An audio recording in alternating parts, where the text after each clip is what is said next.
Hello बच्चों, MR classes channel पर आपका स्वागत है। आज हम आपको बताएंगे कि रेशियो एंड प्रोपोर्शन क्या होते हैं। तो चलिए चैप्टर 8 शुरू करते हैं, ratio and proportion.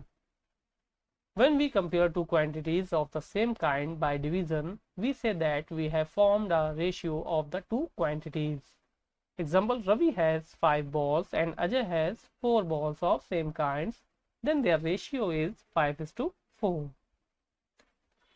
In the ratio 6:5, the numbers 6 and 5 are called terms of the ratio. 6 is called the first term or antecedent, and 5 is called the second term or consequent.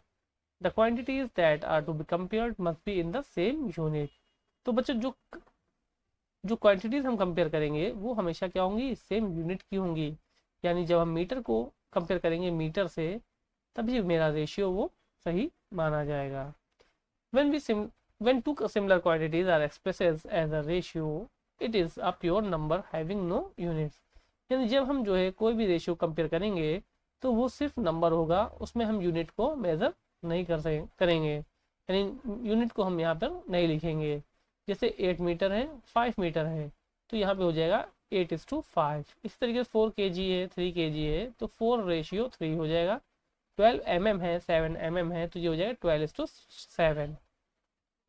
इसलिए equivalent ratios क्या होते हैं? Equivalent ratio are those we multiply or divide both the terms of given ratio by the same non-zero number.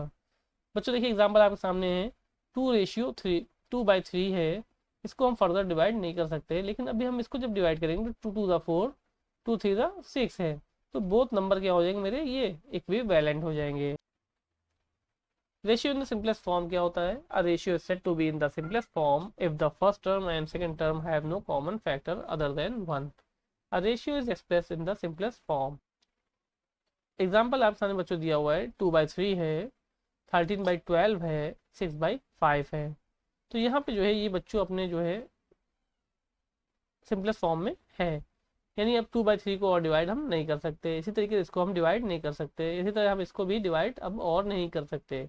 तो ये कहलाते हैं ratio in the simplest form. Comparison of ratios. When we compare two ratios we express each of the following given ratios as a fraction and compare the fraction. Example दिया है बच्चों, यहाँ देखिए 50 पैसे टू 3 रुपीज़। यानी जो है हम पैसे को रुपए में कन्वर्ट करेंगे। यानी सबसे पहले क्या करेंगे, ये रुपीज़ की यूनिट मेरी कितनी है, यानी इन 1 रुपीज़ में 100 पैसा होता है, तो 3 रुपीज़ में 300 पैसा हो जाएगा। तो हम इसको कन्वर्ट कर देंगे। फिर हम क्या करेंगे, इसको हम डिवाइड करेंगे, 0 0 रिमूव कर देंगे, 5 1 5, 5 6 30, तो 1/6 इसका आंसर आ जाएगा। इस तरीके से बच्चों हम कंपैरिजन करते हैं रेशियोज का। कंपेयर ऑफ रेशियोज का एग्जांपल और लेते हैं बच्चों, तो 3:5 है और 4:9 है। यदि इसको हम 3/7 एंड 4/9 भी लिख सकते हैं। सबसे पहले हम क्या करेंगे, ये नीचे जो डिनोमिनेटर हैं इसके हम एलसीएम कर लेंगे। एलसीएम करने के बाद इसको हम सॉल्व करेंगे। यानी 63 जैसे दिया हुआ है मेरा, 63 मेरा एलसीएम आया है, इसको हम 7 से पहले हम डिवाइड करेंगे, तो 7 9 63 हो जाएगा। तो 9 से हम ऊपर नीचे मल्टीप्लाई करेंगे। इसी तरीके से 63 को हम डिवाइड करेंगे 9 से, क्योंकि दोनों हमारी जो डिनोमिनेटर वैल्यू है इनको हम उससे सॉल्व करेंगे। तो 9 टेबल में 7 बार में 63 कटेगा, तो 7 को हम ऊपर नीचे मल्टीप्लाई कर लेंगे। तो इस तरीके से हम जो है इसको कंपेयर करेंगे। तो दोनों के डिनोमिनेटर में सेम हो गए, तो जो ऊपर की जो वैल्यू होगी इसको हम चेक करेंगे कि अब इनमें से कौन सा ग्रेटर नंबर है। तो 27 is less than 28, so 3/7 is less than 4/9, और 3:7 is less than 4:9। इस तरीके से हम वैल्यू को कंपेयर करते हैं कि ये कौन सा रेशियो बड़ा है। तो प्रोपोर्शन की बात करते हैं बच्चों। Proportion is a mathematical comparison between two numbers. According to proportion, if two sets of given numbers are increasing or decreasing in the same ratio, then the ratios are said to be directly proportional to each other. Proportions are denoted using the symbol double is to or equal to. Four quantities are said to be in proportion if the ratio of first two quantities is equal to the ratio of the last two quantities. Example देखिए बच्चों, option दिया हुआ है 8, 14, 12,21। तो इनको हम इस form में लिखेंगे, 2 4 8, 2 7 14, 3 4 12, 3 7 21। तो बच्चों देखिए ये दोनों वैल्यू मेरी क्या हो गई, सेम हो गई। इस तरीके से ये वैल्यू में हम लिखेंगे, तो ये हम कहेंगे कि ये वैल्यू जो है मेरी प्रोपोर्शन में है। इसी तरह 14/18 है, तो 14/18 लिख लेंगे, इक्वल टू 35/45 लिख लेंगे। तो काट इसको डिवाइड करेंगे, 2 7 14, 2 9 18, यानी मेरी वैल्यू आएगी 7/9। इसी तरीके 5 7 35, 5 9 45। तो दोनों वैल्यू जो मेरी हो गई वो क्या हो गई, इक्वल हो गई। तो हम कह सकते हैं कि ये दोनों वैल्यू जो है मेरे क्या है, ये जो नंबर है एग्जाम्पल का, ये मेरा प्रोपोर्शन फॉर्म में लिखा हुआ है।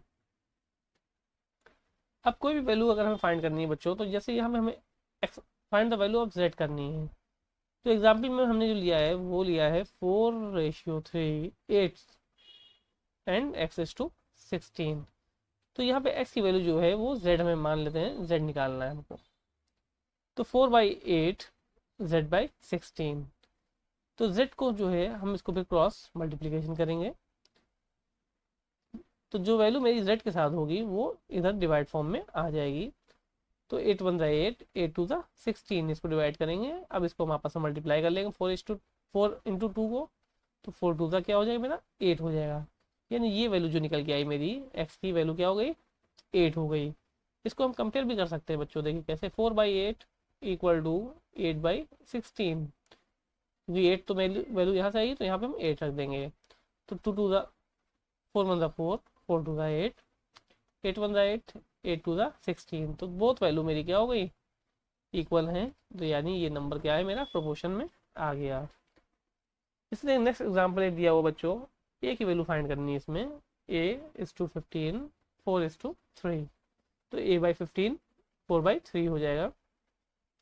तो इसको भी हम जो है वैसे ही सेम जैसे हमने पहले एग्जाम्पल सॉल्व किया है हम उसी तरीके से करेंगे। 3 को हम मल्टीप्लाई कर लेंगे a से, एंड 15 को करेंगे 4 से। तो ये वैल्यू जो a के साथ होगी वो वैल्यू मेरी डिवाइड फॉर्म में हो जाएगी, यानी 3 ऐसे ही आया है। 3 1 3, 3 5 15 डिवाइड कर देंगे। अब 4 को जब हम 5 से मल्टीप्लाई करेंगे तो मेरा आंसर 20 हो जाएगा। और हम जो है क्या करेंगे, इसको इसी तरीके से, ये वैल्यू मेरी कहाँ आ गई, यहाँ पे 20 मिल गया a की वैल्यू। आई होप आपको वीडियो समझ में आया होगा। ऐसे ही और वीडियो को पाने के लिए मेरे चैनल को सब्सक्राइब करिए, वीडियो को लाइक एंड शेयर करिए, बेल आइकन ज़रूर दबाइए। जब तक के लिए बाय बाय।